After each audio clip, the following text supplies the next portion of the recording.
Hello 10th class बच्चों, हम आपको इसके पहले ये आपका पाठ महायज्ञ का पुरस्कार इसकी 2 वीडियो भेजे थे।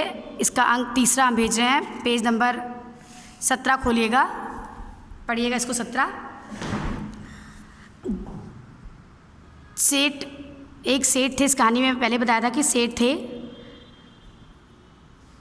काफ़ी धनी थे, लेकिन अचानक से समय ने करवट ली और गरीब हो गए। तो उनकी पत्नी जब खाने को भी बहुत मुश्किल हो गई तो उनकी पत्नी ने कहा कि आप एक यज्ञ कहीं बेच आइए, क्योंकि उस समय यज्ञ के क्रय विक्रय का प्रचलन था। सेठ सेठानी के बहुत कहने पर कुंदनपुर गांव में यज्ञ बेचने गए। रास्ते में उन्होंने एक कुत्ते को भोजन कराने का काम किया था। जब वो कुंदनपुर धन्ना सेठ के यहाँ यज्ञ बेचने पहुँचे तो धन्ना सेठ की पत्नी ने कहा कि आप यज्ञ बेचने आए, हम आपका यज्ञ लेंगे, लेकिन हम आपका महायज्ञ खरीदेंगे। उन्होंने कहा कि कौन सा महायज्ञ? सेठानी ने कहा कि कुत्ते को भोजन कराने का जो आपने महायज्ञ आज किया है।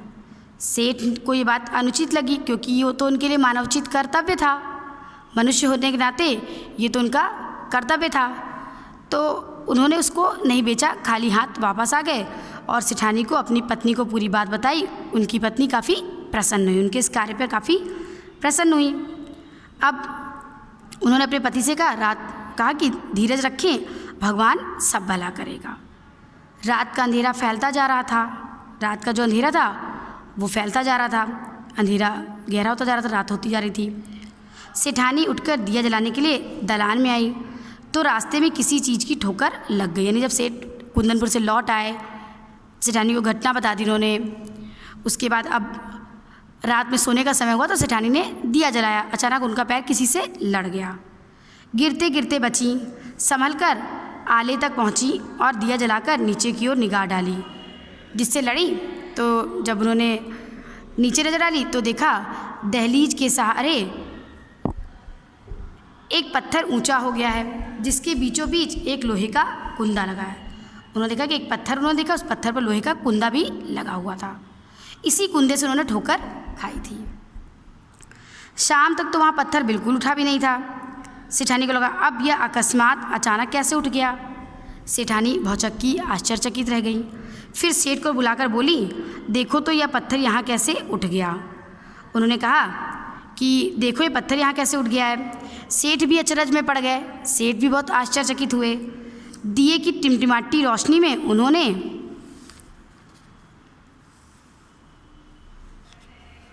देखा कि आखिर वो पत्थर है क्या। तो उन्हें लगा कि वो जरूर किसी चीज़ का ढक्कन है जिसे खींचने के लिए कुंदा लगा हुआ है। सेठ ने कहा कि आखिर ये सब माजरा मामला क्या, आखिर है क्या ये सब। सेठ ने कुंदे को पकड़कर खींचा। बच्चों, जो लोहे का ढक्कन पे लगा होता है उसे खींचने के लिए वो कुंदा। सेठ ने उस कुंदे को खींचा। अंदर जाने के लिए सीढ़ियाँ दिखाई दी, यानी वो किसी तहखाने का रास्ता था। सावधानी से सेठ और सेठानी दिया हाथ में लिए उतरे। अब हाथ में दिया था ही, अंधेरा था ही, दोनों उस तहखाने में नीचे आ गए।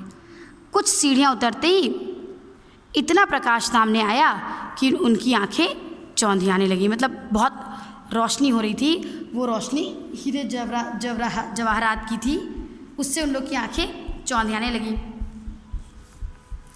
सेठ ने देखा कि वो एक विशाल तहखाना था, बेसमेंट था, जो जवाहरातों से जगमगा रहा था। वहाँ खूब सारे आभूषण, हीरे जवाहरात रखे हुए थे।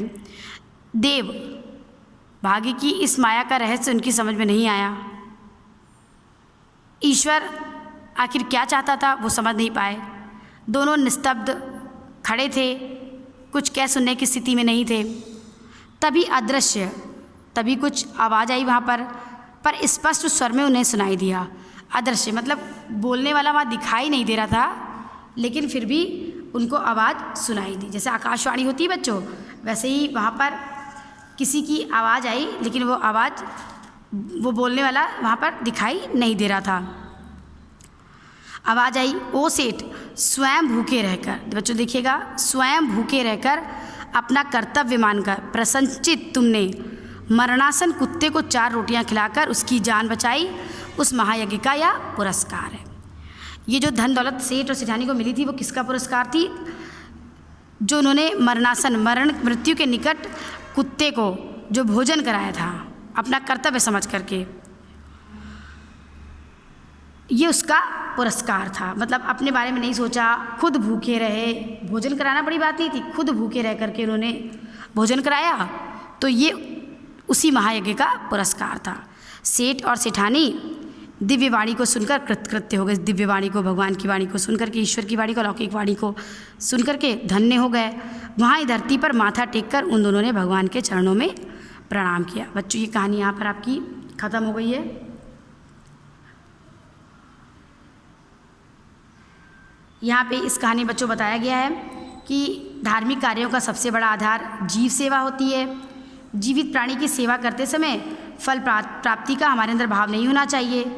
संकट में पड़े असहाय पशु पक्षियों की रक्षा करनी चाहिए। उनके लिए अपना सब कुछ त्याग देना किसी महायज्ञ से कम नहीं होता है। वो पशु पक्षी जो बेजुबान होते हैं, जो बोल नहीं पाते हैं, तो लेखक ने यही बताया कि हम बड़े बड़े दिखावे ना करके मानवोचित जो कर्तव्य है, व्यवहार है, वही करें और वही हमारे लिए सर्वश्रेष्ठ होगा। बच्चों, ये कहानी यहाँ पर ख़त्म हो गई, इसको पढ़ लीजिएगा। ठीक है, bye and take care everyone.